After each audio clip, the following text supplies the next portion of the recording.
Graça e paz, povo de Deus, aleluia.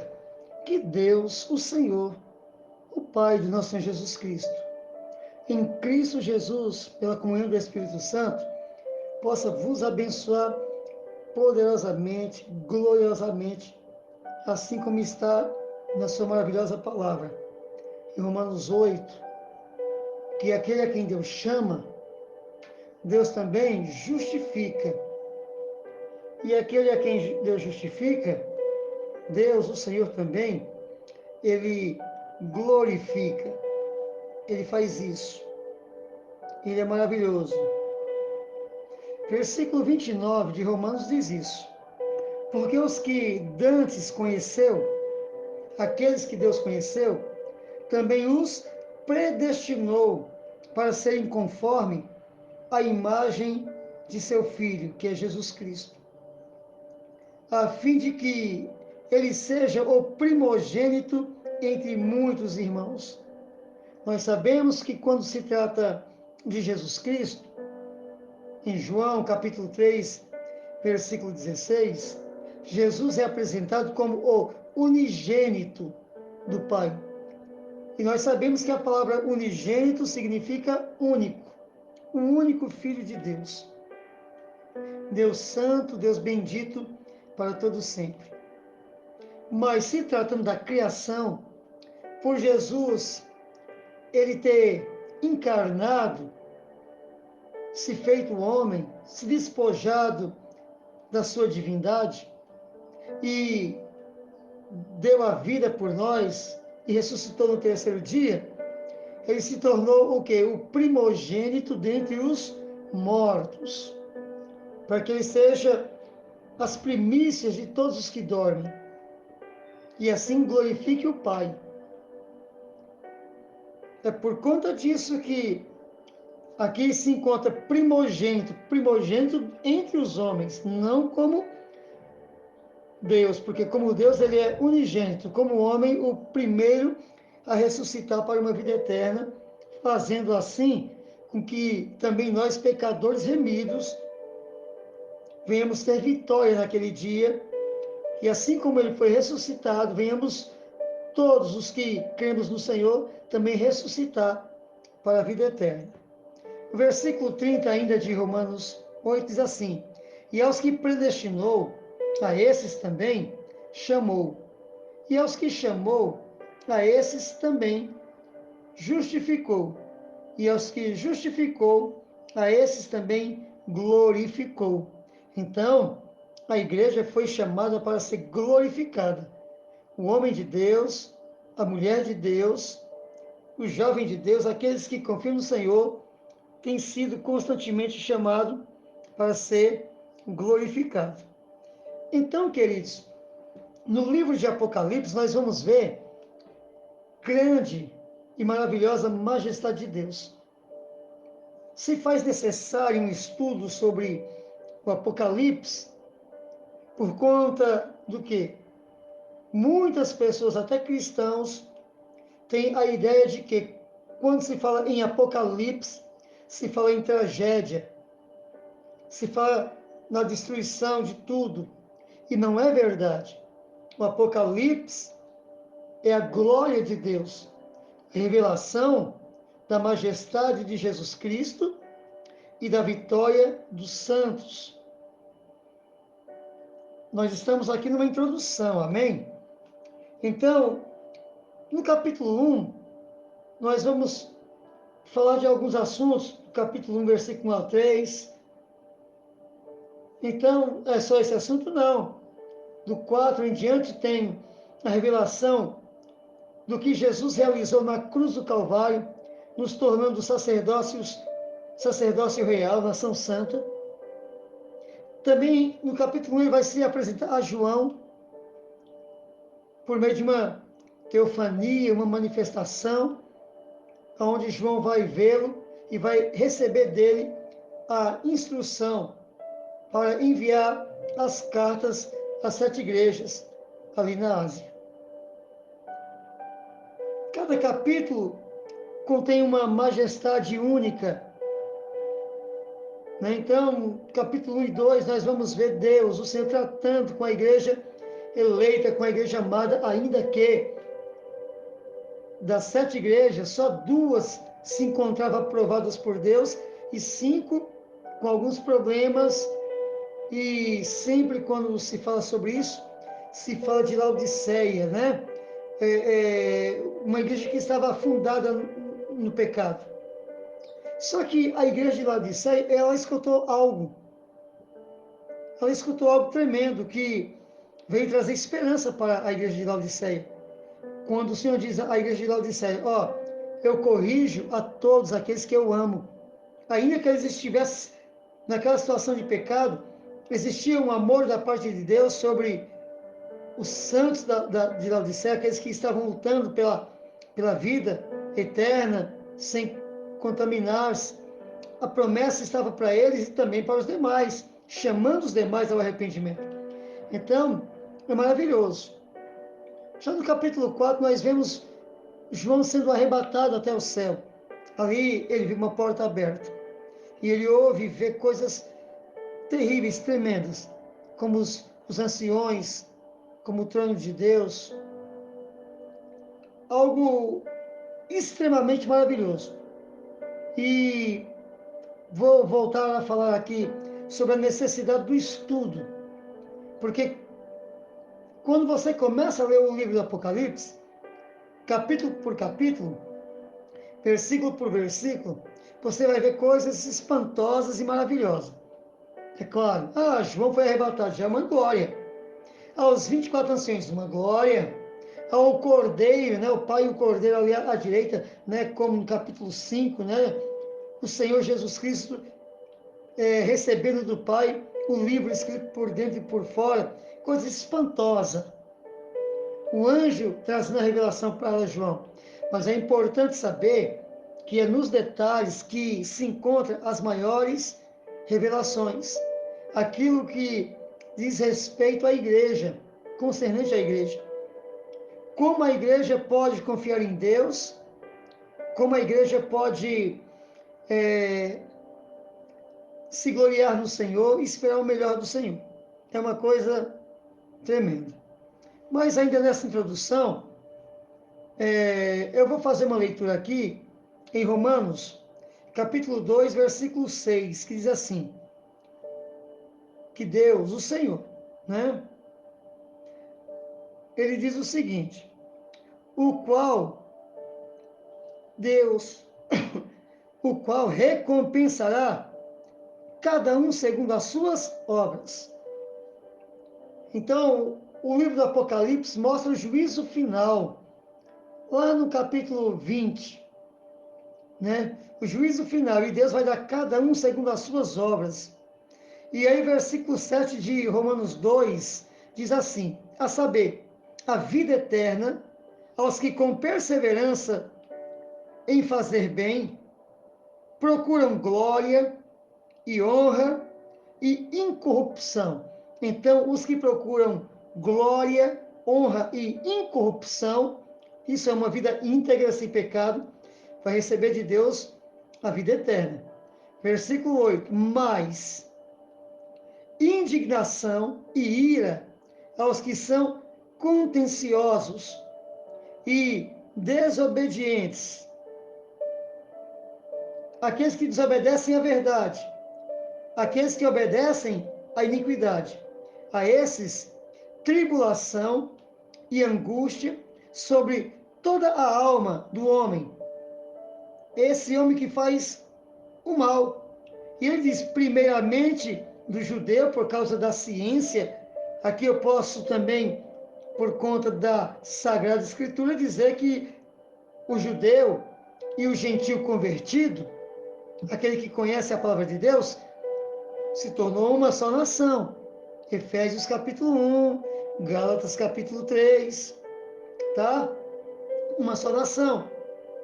Então, seja judeu, seja evangélico, cristão, convertido, que fizeram mal, ou melhor essa palavra, judeu ou cristão que conhece a verdade e não obedece, obedece à iniquidade, então vai receber o quê? tribulação, angústia, né? Seja judeu e também o grego.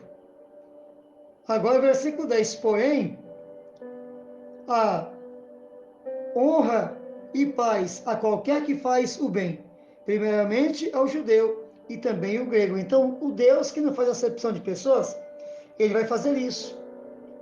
E o livro do Apocalipse vai revelar com detalhe a vitória dos santos em Cristo, pela vontade do Pai, e a destruição do inimigo e a queda dos ímpios, dos iníquos. Então, queridos, como é importante, o Apocalipse é um livro maravilhoso, que Deus escreveu e enviou como o restante da Escritura aos santos, para exortar, para consolar, para confortar, desvendando os mistérios na mente e no coração de todos aqueles que ama ao Senhor. Louvado seja o nome do Senhor. Esse áudio é apenas uma introdução, amém? Ainda vou estar grande um pouco para ouvir, eu sei que alguns, né, não têm a paciência, mas eu ainda vou falar aqui sobre o capítulo 1, versículo 1 ao 3, que diz assim: revelação de Jesus Cristo. Quando a palavra de Deus diz revelação de Jesus Cristo, pode estar se referindo a duas situações. Primeiro, uma revelação que fala sobre Jesus, que abre o nosso entendimento para entender a pessoa de Jesus e a obra que ele realizou. Revelação de Jesus, tá? E uma segunda instância é a revelação de Jesus no sentido que Jesus, ele vai expor a nós os seus planos. Mas quando você começar a ler todo o livro do Apocalipse, você vai ver que essas duas situações, elas se unem em uma única situação, porque o próprio Cristo fala do Cristo. E quando diz revelação de Jesus Cristo, que Deus lhe deu, é porque se cumpre a verdade do Evangelho, quando diz que Deus, o Pai e Cristo é um só. Não é uma só pessoa, são duas pessoas unidas em um mesmo propósito, em amor, em verdade, em justiça, em integridade, em tudo que você possa imaginar. O Pai e o Filho são unidos, assim como o Pai, o Filho e o Espírito Santo. Não só isso. 1 Coríntios capítulo 6 diz que aquele que se une com Deus, crendo no Evangelho, vivendo o Evangelho, se torna um espírito com Deus. Aí se cumpre o que Jesus falou também em João 14, que diz que aquele que está nele, devemos estar um no outro, como ele está no Pai, porque se estivermos unidos um ao outro, estamos em Cristo. E dessa maneira estamos no Pai. Devemos ser um também.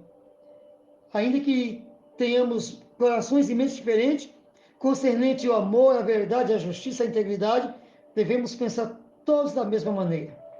Então, a revelação de Jesus Cristo que Deus lhe deu, Deus agora está dando ao homem o direito de sabermos tudo referente à pessoa maravilhosa de Jesus Cristo e a sua obra redentora, tá? Porque o capítulo 1 vai falar sobre isso, sobre a redenção e a conquista na cruz e qual foi o benefício que ele nos trouxe. Então, versículo 1.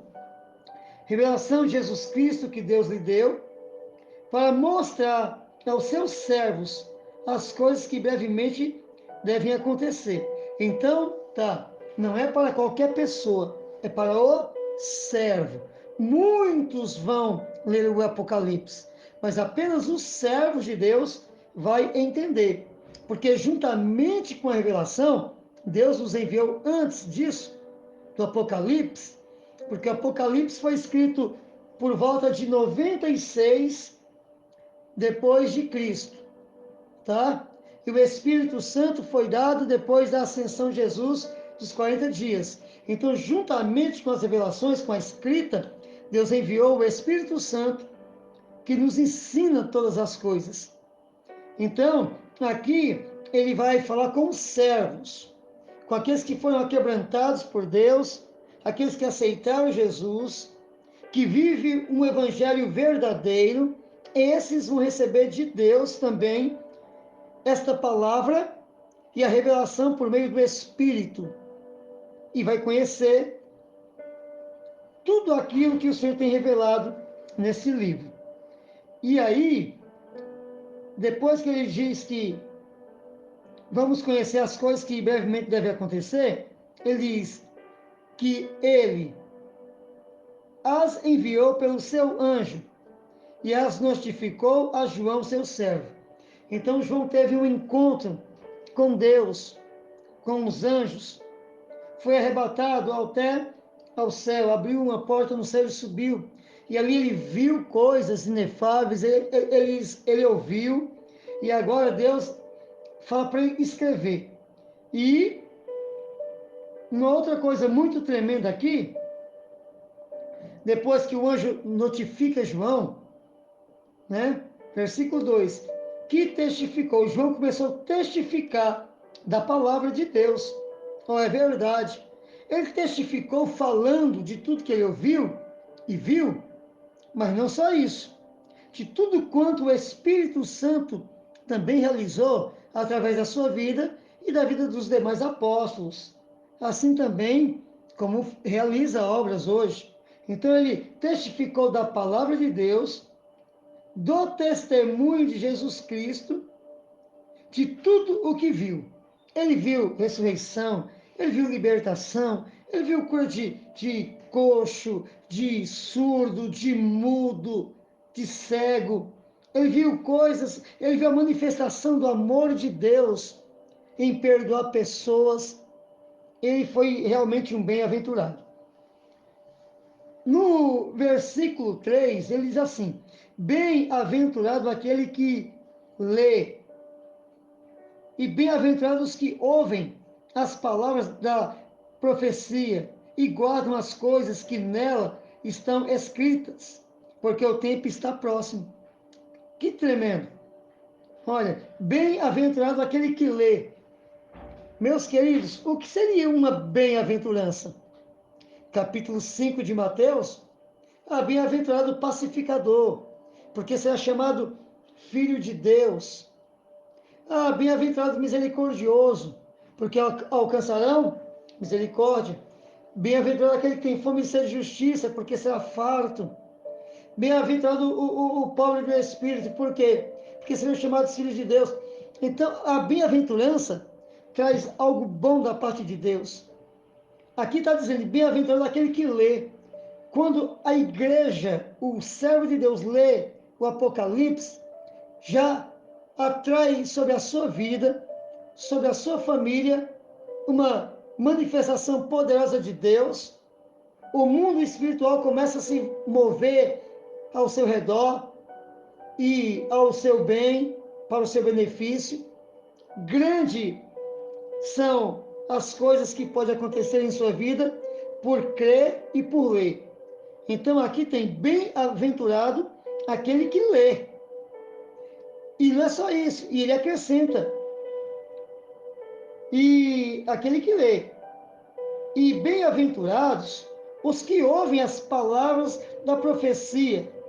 Quer dizer, só em você ouvir pregação sobre o Apocalipse, claro que há demais escritura, mas quando você ouve, você cumpre essa bênção aqui e você fica debaixo de promessas de bem da parte do Senhor. Olha, bem-aventurado o que lê, bem-aventurado aqueles que ouvem a palavra dessa profecia e guardam as coisas que nela está escrita. Então, aqui também, eu aprendo que ao Senhor enviar essa mensagem, Ele envia algo que devemos guardar, proteger, não esquecer em qualquer lugar, carregar conosco. Bem-aventurado que lê, bem-aventurado que ouve, bem-aventurado que guarda. Olha, as coisas que estão escritas. Por quê? Porque o tempo está próximo. Há maior da bem-aventurança aqui é a salvação. Porque quando ele diz que o tempo está próximo, e é bem-aventurado o que lê, o que ouve e o que guarda, significa que esses vão alcançar a salvação, vão estar livre da tribulação que vai vir sobre todo mundo, vai estar livre do governo do anticristo, e vão ser conhecidos por todos como vencedores. Então, meus queridos, após essa pequena introdução e a exposição desses 3 versículos, vou, segundo a graça de Deus, claro que o projeto é do homem, mas a resposta vem de Deus. Provérbios 16:1 fala sobre isso. Fazemos aqui, tendo a intenção, fazemos aqui esse propósito de todo dia estarmos ministrando uma porção do Apocalipse, capítulo por capítulo e versículo por versículo. E que Deus abençoe a todos em nome do Senhor Jesus Cristo.